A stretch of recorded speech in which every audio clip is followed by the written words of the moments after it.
तपस्या, आत्मशक्ति।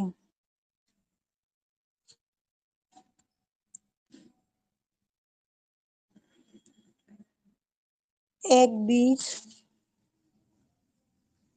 बोया गया और कुछ दिन बाद में उस बीज को अंकुर फूटने लग गए। जब अंकुर फूटने लग गए तो वो जो बीज था, उस बीज से वृक्ष की उत्पत्ति हुई। जैसे माँ वृक्ष की छांव में बैठकर इतराता है, इतलाता है, ऐसे ही तन से, मन से, पवित्र भावना से वह वृक्ष धीरे धीरे मौसम की बहार से भीनी भीनी महक ले रहा था।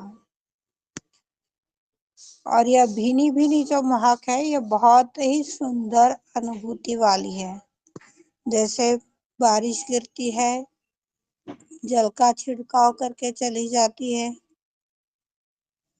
तो जो सुगंध फैलता है चहुदिशाओं में, उसी तरह यह भीनी भीनी महक थी। और इस महक के अंदर एक अनुभव था। वह अनुभव था उम्मीदों के किरण का, जज्बातों की स्वरूप का। एक दिन यह जो उम्मीद के किरण थे, जो जज्बात की भावनाएं थी, यह एक बड़ी कोई अनजानी सी धूल भर कर कंकड़ से भरा आंधी का उत्पात कर रहा था। रावण की हंसी लिए हाथी की चाल चल रहा था। कहीं बहुत बड़े बवंडर की अनुभूति दे रहा था। अब यहाँ पर हम लोगों को ये बात ध्यान में लेनी है कि जो कंकड़ से भरा हुआ, आंधियों से भरा हुआ उत्पात, यानी हमारे विचार, हमारी इच्छाएं, जो हमें पता तक नहीं होती है और वो आ जाती है। और जब हम इस इच्छाओं में, इन विचारों में उलझ जाते हैं, तो किस तरह की दुर्दशा हम लोगों की होती है, कैसे हम अपने मार्ग से भटक जाते हैं। ऐसा ही भीनी भीनी जज्बातों वाला पैरों तले वह रोन रहा था, यानी खुद को कचुम्बर बना रहा था। आज हम जब अपनी विचारों में, इच्छाओं में, आकांक्षाओं में जब चलायमान रहते हैं, तो सत्य को हम समझ नहीं पाते हैं और सत्य से भटक जाते हैं। इसी को पैरों से कुचलना कहते, अपने ही हाथों से अपना सफाया करना। इसी तरह जो पौधा था, जो वृक्ष बन गया था, उस वृक्ष की नई नई पत्तियां उसे जोड़ रही थी। नए पौधे ने अपनी आंखें बंद की और आंखें बंद करके सोचने लग गया कि कहीं ये सपना तो नहीं है। हम लोग जो आचार विचार उपचार में इधर उधर भटकते हैं, कहीं ये सपना तो नहीं है। यदि यह सपना है तो हम फिसलते चले कोई बात नहीं, पर यह रियलिटी शो यदि होगा तो हम फिसलते चले जाएंगे। ऐसा इस वृक्ष ने सोचा। मगर खोली जब आंखें तो सामने रुद्र खड़ा था। समझ में आया कि यह परीक्षा की घड़ी की रुद्र यानी जो आत्मा की शक्ति है,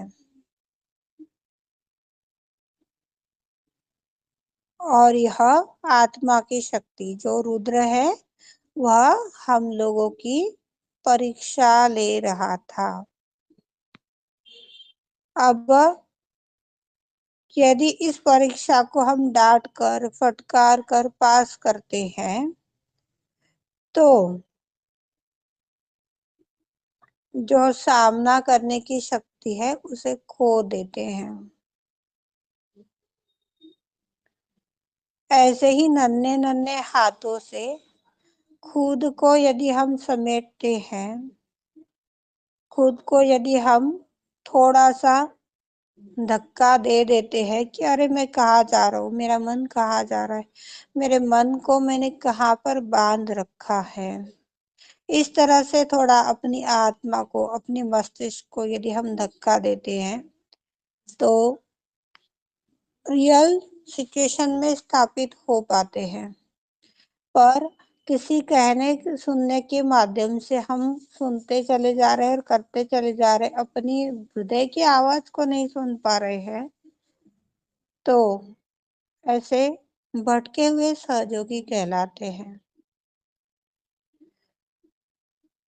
जरा जोर जोर से कहर बन के टूटता है, अरे उसने तो मुझे गलत बोला, मैंने तो उसको पूछा था, क्या बिगड़ जाता, उसका सही जवाब दे देता, थोड़ा अच्छा बता देता तो क्या बिगड़ जाता था।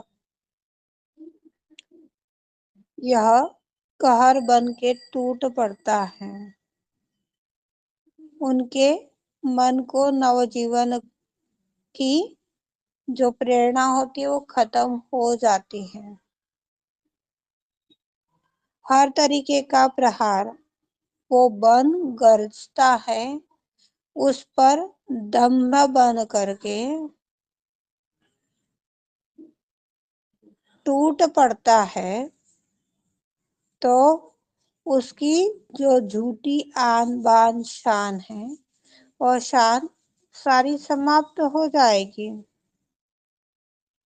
पर यदि हम इस तरह के विचलित सहयोगी है, अभी भी हम अपनी आत्मा को नहीं समझ पा रहे, आत्मा की ओर हमारा दृष्टिकोण नहीं है,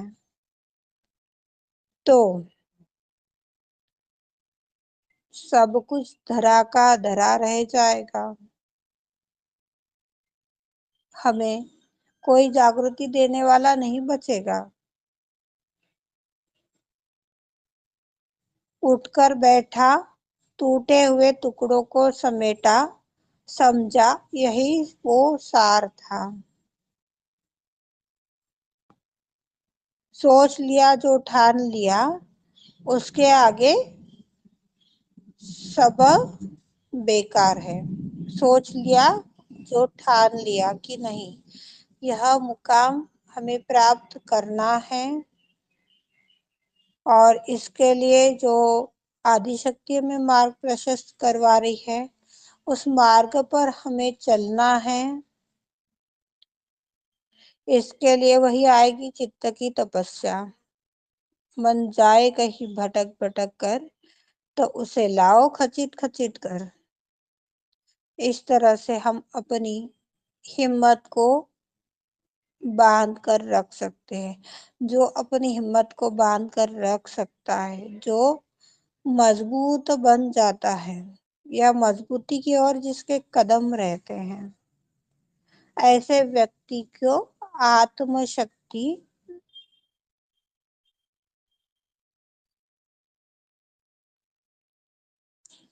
कहलाती है। जो व्यक्ति मजबूत है कि नहीं, मुझे हजार सहयोगी में का ही सहयोगी बनना है और हर एक स्वरूप में अपने चित्त को आदिशक्ति के चरणों में लगाना है।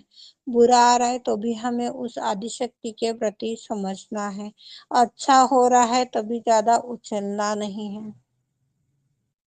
हर सिचुएशन में हम यदि संतुलन में रह पा रहे हैं तो एक समय ऐसा आएगा कि दुनिया खुद हमारी नतमस्तक हो जाएगी, दुनिया अपने चरणों में झुक जाएगी। इसके ऊपर शिमा ने बताया हुआ है कि हमें दुनिया को झुकाने वाला चाहिए। दुनिया को झुकाने वाला यदि मिल जाए तो दुनिया झुकती है, पर वो काबिलियत हमारे अंदर होनी चाहिए। वो काबिलियत हम लोगों को अपने आत्मा की शक्ति से ही मिलती है। आत्मा की शक्ति जो होती है, चित्त की शक्ति जो होती है, यही हमारा सत्य मार्ग प्रशस्त करती है। इसके अलावा सब बेकार है। अपने हृदय की आवाज को सुनिए, अपनी कुंडलनी को देखिए और अपने लक्ष्य तक पहुंचिए। यही आदि शक्ति का हम लोगों को उपहार है। थोड़ा जोर लगाने की हमें आवश्यकता है तो वो शक्तियाँ अपने आप हमें दे रही है। पर यदि हम अपनी कमतरताओं को जोर नहीं दे पा रहे हैं, अभी कल ही किसी ने बताया था कि अरे दीदी 2 बार ध्यान प्रार्थना कर लेती हूँ, 2 बार निर्विचारता का मंत्र ले लेती हूँ, बाकी तो जो भी आपने बताया नहीं हो पाता है। चलो कोई बात नहीं, नहीं हो पा रहा है तो, पर आप लोगों को एक चीज बताई गई है कि आज हमारी कुंडलनी शक्ति किस तरह से गिरती है और कब हम अपनी आत्म साक्षात्कार से पथ भ्रष्ट हो जाते हैं, हम सभी को पता है। जब यह अवस्था आ रही है दिनचर्या के माध्यम से, आचार विचार उपचार किसी भी का माध्यम से, तो उस चित्त को हमें बार बार स्थापित करना है। अरे तू किधर भटक रहा है? तुझे भटकने के लिए थोड़ी ना आदिशक्ति के चरणों में रखा है।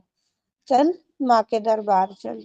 बार बार उसको लाओ। एक छोटा बच्चा, 2 साल का, 1.5 साल का बच्चा बार बार गेट के पास जाता है, बाहर जाता है, तो एक माँ तो उसके अंदर लाती है ना, उसको बार बार खचित कर लाती है ना। ऐसा ही ये शरीर जो है, यह एक स्वरूप का माँ समझकर चलिए, और ये चित्त जो है यह एक बच्चा है जो बार बार बाहर चला जाता है, अन्य उपाधियों में, षड्रिपुओं में, तुच्छताओं में उलझ जाता है। तो जब तक यह पूर्ण रूप से आदिशक्ति के चरणों में स्थापित नहीं हो पा रहा है, तब तक हमें यह बार बार खींच कर लाना पड़ेगा। जब यह चित्त हम बार बार खींच करके ला रहे हैं, आदिशक्ति के चरणों में लगा रहे हैं, तो वही आत्मशक्ति का कार्य होगा। आत्मशक्ति यानी अरे मेरा चित्त आज खाने में चला गया, मेरा चित्त उस व्यक्ति में चला गया, मुझे आज गुस्सा आ रहा है, आज मुझे नफरत हो रही है, यह चीजें, यह कमतरता जितने भी स्वरूप की है वो हमें देखते आने चाहिए। यदि हम देख रहे हैं तो हमारा आत्मा के ऊपर ध्यान है, और यदि हम नहीं देख पा रहे, आज भी हम सिर्फ नाम मात्र के लिए कोई भी कार्य कर रहे हैं, पूर्ण हृदय से नहीं हो पा रहा है, तो ऐसे व्यक्ति भी सहयोग में आकर के भटक जाते हैं। जो आत्मा की आवाज नहीं सुनता है, जो शिमा की आवाज नहीं सुनता है, वो भटक जाता है। भटक गया, वो लटक गया। भटके हुए, आधे अधूरे लटके हुए संतों को वो जो कल के अवतरण की शक्ति आएगी, या एकादश रुद्र की शक्ति जो आएगी, कार्य कर रही है, आ चुकी है वो, तो वो हमें माफ नहीं करेगी, सीधा संहार करेगी। इसी माँ ने बताया, किसी को पूछा नहीं जाएगा, किसी को बताया नहीं जाएगा, सीधा सफाया किया जाएगा।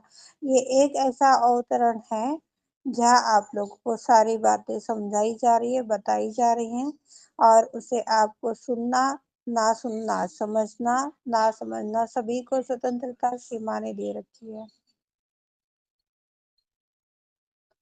आशा करती हूँ आत्मशक्ति रूपी तपस्या आप लोगों को ध्यान में आई होगी, और आप इस तरह से अपनी दिनचर्या में आगे बढ़ पाओगे।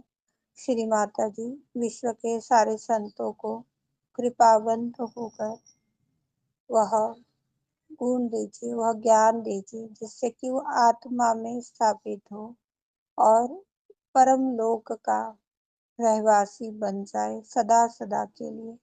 अनंत कृपा करो श्री माता जी। अनंत कृपा करो श्री माता जी।